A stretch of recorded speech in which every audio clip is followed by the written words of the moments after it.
Hello, bonjour, c'est Hugo de la chaîne Investir avec Hugo. Alors aujourd'hui, je vais vous présenter l'entreprise L'Oréal. Mais avant ça, petit disclaimer, je ne suis pas conseiller financier. Alors pourquoi investir dans l'entreprise L'Oréal?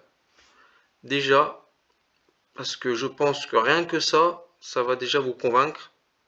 Son portefeuille de marques qui est complètement astronomique. Par exemple, L'Oréal possède toutes ces marques qu'on peut le voir, Garnier, Mixa, Maybelline New York, et je ne les cite pas toutes. La partie luxe, tout ce qui est les parfums Lancôme, Yves Saint Laurent, Azzaro, Valentino, Prada, sa gamme L'Oréal professionnelle qu'on peut retrouver chez le coiffeur, avec forcément L'Oréal professionnel Paris, et la partie cosmétique qu'on peut retrouver en parapharmacie, comme par exemple La Roche-Posay et Vichy, deux gros cadors de la cosmétique à libre accès dans toute parapharmacie, comme je viens de vous dire. Donc rien que ça, déjà, une multitude de marques qu'elle peut avoir. Alors comment est fait plutôt cette répartition au niveau du capital? Donc comme on peut le voir sur ce petit schéma, la famille Bettencourt possède plus de 33% de ce capital.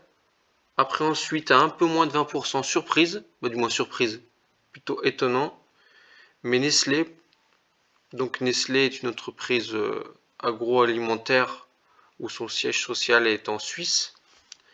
Ensuite les institutionnels internationaux et français, l'actionnaire individuel, donc nous, si nous sommes actionnaires de l'entreprise. Après ensuite les salariés et les autodétentions.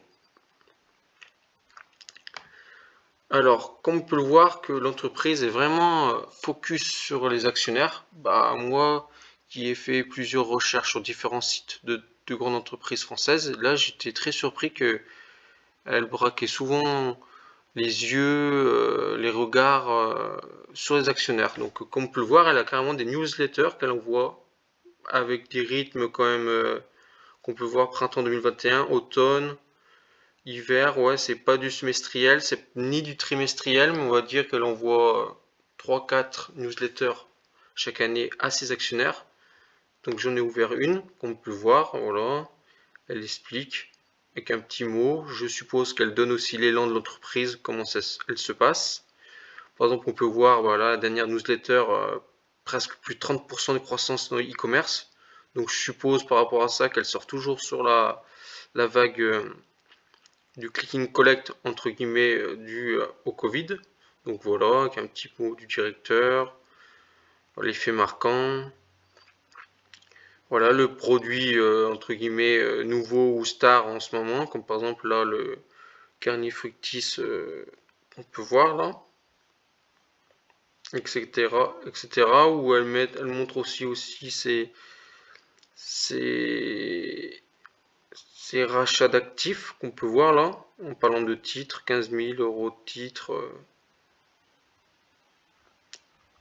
Sa comparaison par rapport au 440, on peut le voir à la courbe qui est juste ici là, depuis 2016 jusqu'à maintenant, par rapport au 440, elle a fait plus 142%, alors que le 440 a fait 51%. Donc on peut le voir qu'elle surperfectionne le 440, indice de référence boursier en France.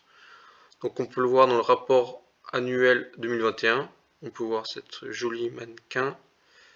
Donc ils sont numéro 1 dans la beauté, donc voilà, ça je ne l'apprends pas. Plus de 517 brevets déposés en 2021, donc forcément pour du cosmétique elle a ses petits secrets et tout, donc forcément beaucoup de brevets. Donc un chiffre d'affaires de plus de 32 milliards d'euros. Donc voilà, on voit toute l'équipe, une entreprise très bien structurée, qui dégage une belle image auprès de ses clients et aussi de ses actionnaires, parce qu'on voit bien que tout est bien précis, tout est bien expliqué, la répartition, les zones géographiques, les métiers. Comme on peut voir, les zones géographiques en Europe et l'Asie sont à peu près toutes les deux à 30%. Ensuite, l'Amérique du Nord à 25%, donc Amérique du Nord, Canada, Québec et États-Unis. Donc voilà, on voit bien aussi, ce qui est intéressant, c'est qu'on voit le dividende par action. Donc on voit qu'il est croissant au fil des années. Donc voilà. Ah oui, elle a toute une performance sociale environnementale, mais ça je vous en reparlera après. Bah, juste tout de suite là, pour la planète. Donc forcément, toutes les entreprises elles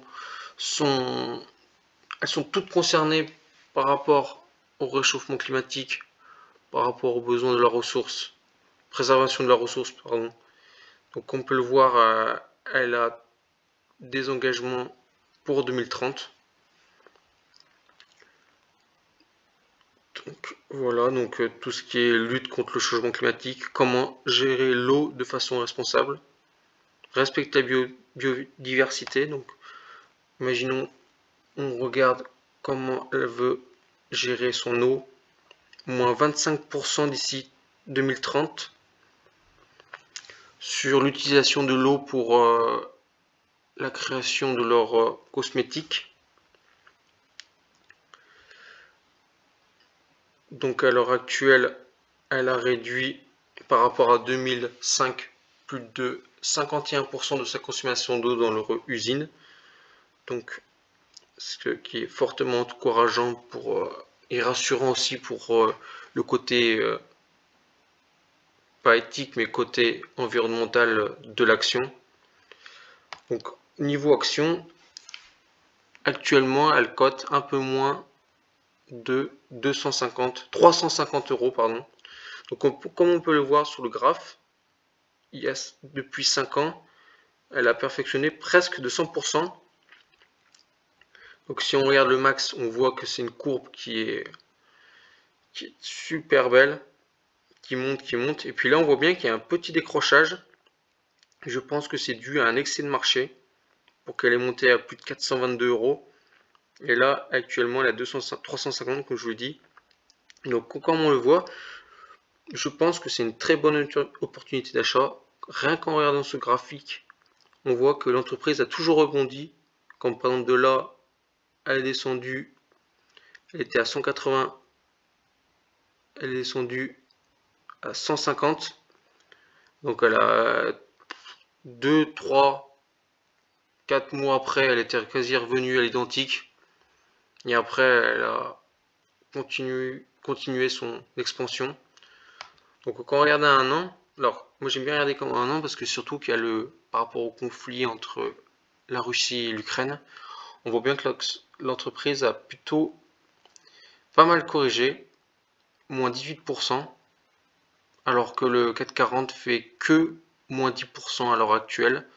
Alors en fait, il y a deux raisons à laquelle elle descend autant. Déjà par rapport au conflit, forcément toutes les entreprises ont pris entre guillemets un petit recul boursier, mais c'est surtout par rapport aux annonces de taux, augmentation de taux par rapport à la Fed et par rapport à la BCE. Donc forcément toutes les entreprises qui font un gros pricing power, donc celles qui répercutent le prix des hausses des matières premières à leurs clients, bah, subissent entre guillemets de plein fouet cette augmentation de taux.